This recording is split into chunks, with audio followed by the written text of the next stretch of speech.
Sur cette image, vous allez voir plusieurs jeunes, des jeunes en larmes. Nous sommes exactement au Congo-Kinshasa, où le ministre de la Justice a pris une décision sévère de donner la peine de mort à des adolescents.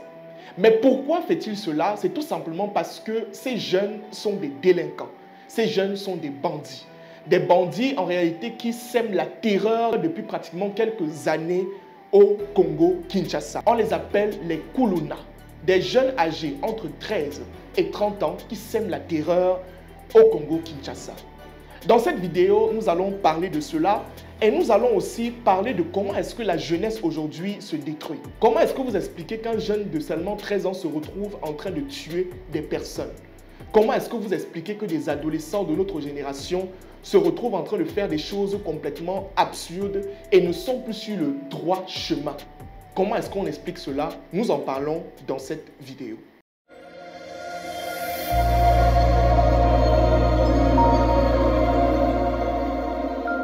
Je me présente rapidement, je m'appelle Franck Nbossi, je suis le promoteur de la start-up Osher Mindset et sur nos différents réseaux sociaux, Facebook, YouTube et TikTok, tu vas retrouver tout le contenu nécessaire qui va te permettre de changer de mentalité et d'aller à un autre niveau pour évoluer dans ta vie de manière conséquente.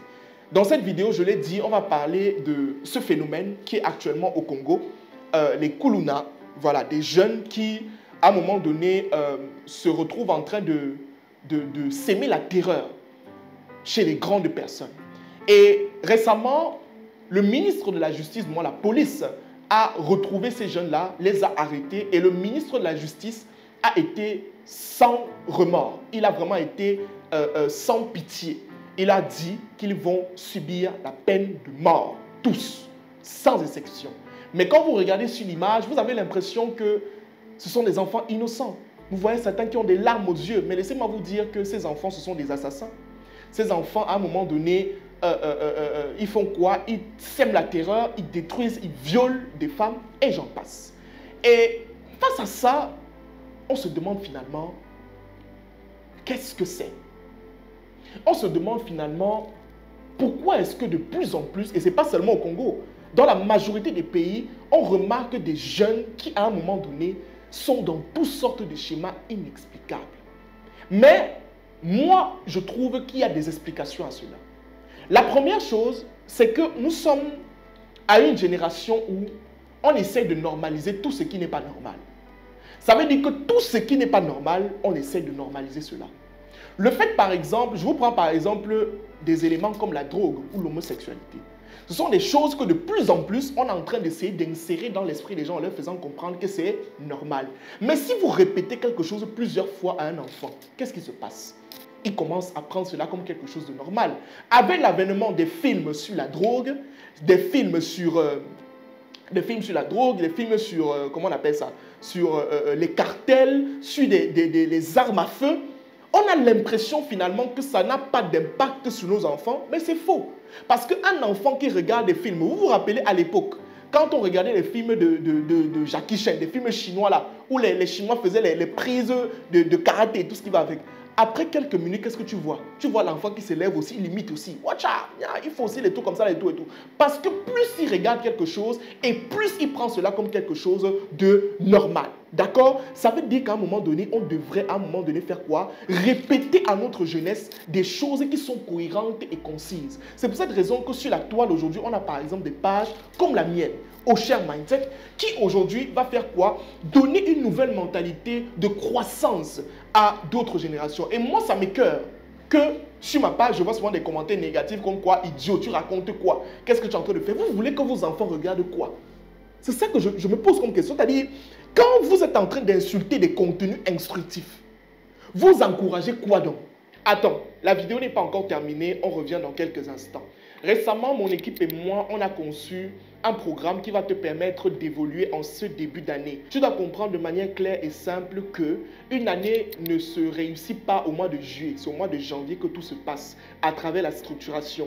Dans ce pack de formations que nous avons conçu, il y a 5 formations axées sur des différents domaines tels que 1. La spiritualité, qui va te permettre de savoir comment tisser une alliance avec Dieu durant ce début d'année, comment jeûner, comment prier durant le début d'année. Petit 2, sur la finance, qui va te permettre de savoir comment gérer un investir et épargner ton argent durant cette année 2025. Et petit 3, comment faire passer ton business à un autre niveau à travers des conseils sur la structuration financière, administrative, juridique, même commerciale. D'accord? Donc, ce pack actuellement, tu t'attends à ce que je dise 100 000, 200 000, 250 000, non. Ça coûte seulement 25 000 en promotion.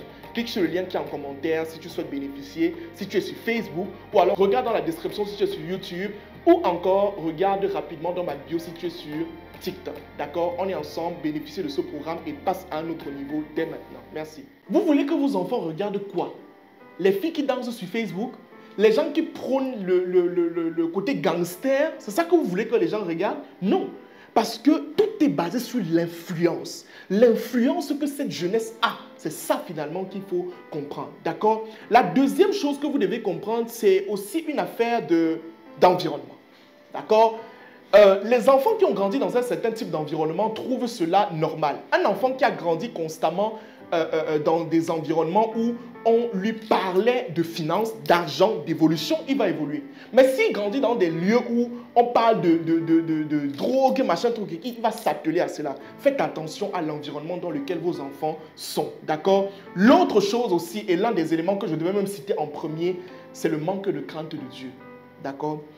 Vous devez comprendre quelque chose, c'est que s'il y a une chose que vous devez inculper à vos enfants, c'est la crainte de Dieu. D'accord?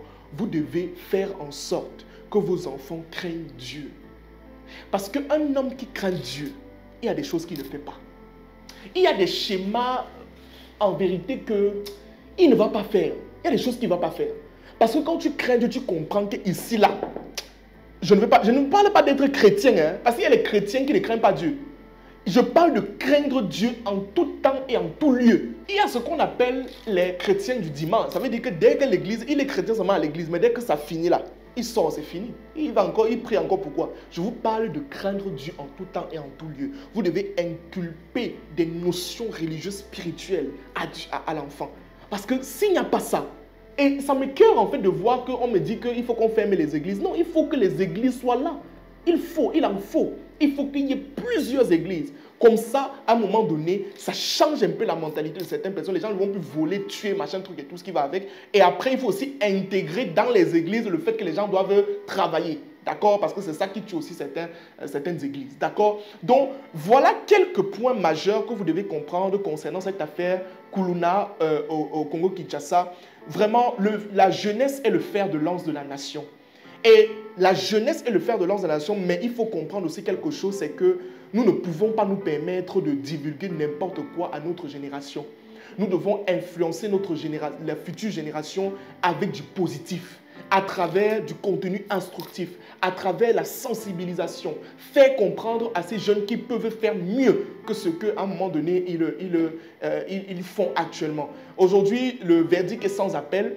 J'aimerais maintenant en commentaire que vous puissiez me donner votre avis sur cet événement qui se tient actuellement au Congo, l'affaire Kuluna, de ces jeunes-là qui tuent. Et aussi, est-ce que pour vous, la décision du ministre de la Justice de ce pays-là est assez dure ou quoi? Est-ce que vous trouvez que c'est assez dur?